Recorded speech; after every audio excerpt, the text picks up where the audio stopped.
मैंने बहुत सारे लोगों को भी देखा है और स्वयं को भी देखा है कि मैं पहले था वो मुझे लगता था कि सीख शास्त्र में क्यों भाग ले और अवलोकन भी उतना लिखना क्यों ज़रूरी है। लेकिन जब मैं ये कर रहा हूँ तो मुझे इसकी अहमियत समझ में आती है कि क्यों ये ज़रूरी है।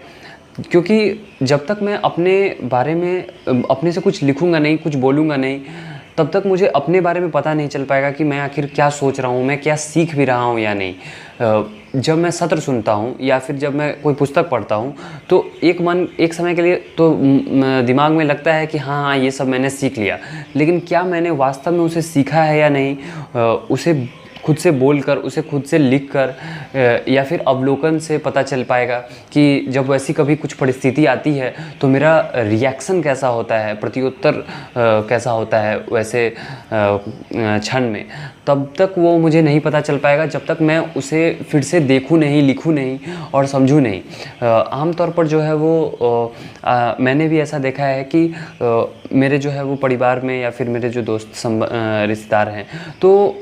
कहीं से बस सुन लेते हैं, या फिर मैं भी पहले बस सुन लेता था और समझता था कि मुझे सब कुछ पता है। लेकिन जब कहीं कुछ पूछा जाता था या फिर कभी बोलने की बारी आती थी तो मैं वहाँ पे फंबल कर जाता था और मेरे दिमाग खाली हो जाता था कि अब मैं क्या बोलूँ। और जब कभी बोलता भी था तो खुद पे भी हंसी आती थी कि भाई क्या यही था जो उन्होंने भी बोला था और मैंने यही सीखा। तो इसलिए जो है वो लगता है अब कि हाँ, सीख सत्र में या फिर अवलोकन साझा करना चाहिए और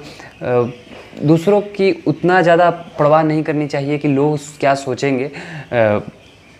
चूँकि यह कम्युनिटी उसी लिए ही है कि हमारा सुधार हो इस माध्यम से, तो हमें इसमें जितना हमारा समय व्यय हो